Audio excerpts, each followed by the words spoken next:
एक ऐसा मोमेंट जो भारत की डिफेंस मैन्युफैक्चरिंग हिस्ट्री में मील का पत्थर बन गया है।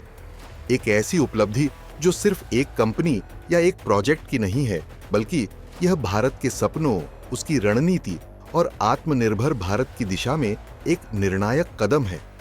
भारत की पहली निजी हेलीकॉप्टर मैन्युफैक्चरिंग फैक्ट्री, जिसे टाटा ग्रुप ने स्थापित किया है और अब पूरी तरह ऑपरेशनल हो गई है। जी हां दोस्तों, टाटा ने इतिहास रच दिया है।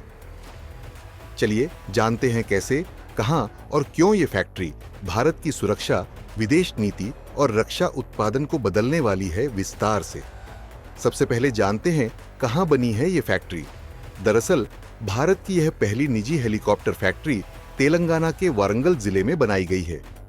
इसे टाटा एडवांस्ड सिस्टम्स लिमिटेड ने तैयार किया है, जो टाटा ग्रुप की डिफेंस और एरोस्पेस ब्रांच है।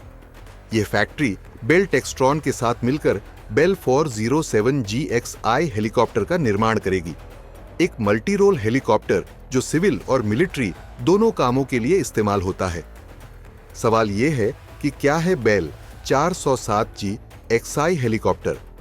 दरअसल बेल 407GXI एक एडवांस लाइट हेलीकॉप्टर है जो medical evacuation, VIP transport, law and order में सपोर्ट और recce mission, border patrol, special operations के लिए किया जाता है। इस हेलीकॉप्टर की भारत में असेंबली अब पूरी तरह से इंडिजिनस तौर पर होगी। धीरे धीरे इसका बड़ा हिस्सा मेक इन इंडिया के तहत लोकल सोर्सिंग से बनेगा। अब बात करते हैं इसकी रणनीतिक अहमियत की।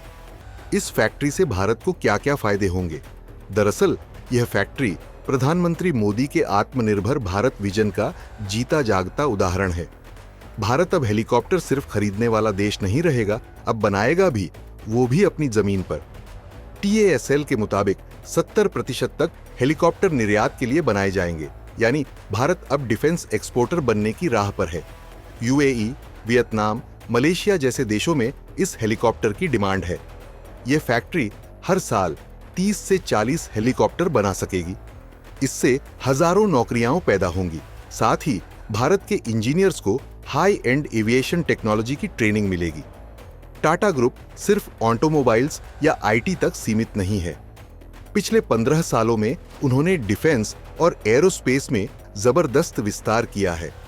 टाटा की कुछ और बड़ी डिफेंस साझेदारियां की, जैसे लॉकहीड मार्टिन के साथ F-16 के पार्ट्स प्रोडक्शन, एयरबस के साथ C295 ट्रांसपोर्ट एयरक्राफ्ट की असेंबली, बोइंग के साथ अपैची, चिनूक के लिए स्ट्रक्चरल पार्ट्स। अब इस हेलीकॉप्टर फैक्ट्री के साथ टाटा भारत के लिए एक स्ट्रेटेजिक डिफेंस मैन्युफैक्चरिंग पार्टनर बन गया है।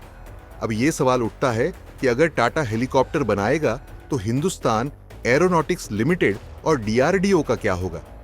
दरअसल नहीं, यह एक साझेदारी का युग है।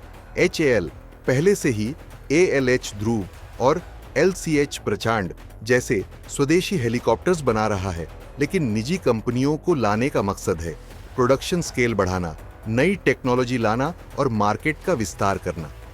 इसका मतलब है कि सरकारी और प्राइवेट कंपनियां अब मिलकर भारत को डिफेंस हब बनाएंगी।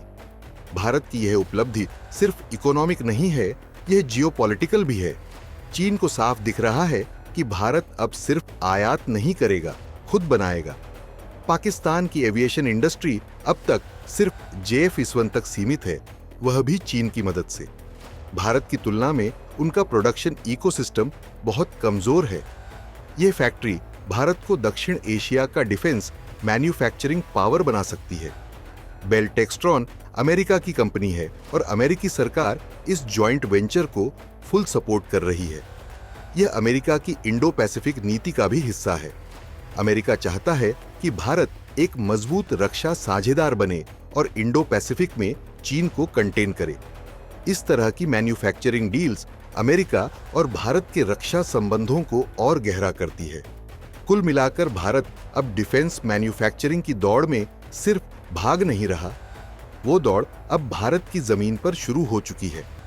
टाटा ने जो बीड़ा उठाया है वो न सिर्फ डिफेंस सेक्टर में एक नया अध्याय है, बल्कि आत्मनिर्भर भारत के सपने की हकीकत बनने की दिशा में एक निर्णायक कदम भी है। क्या आप भी मानते हैं कि भारत को अब बड़े स्केल पर रक्षा निर्माण करना चाहिए?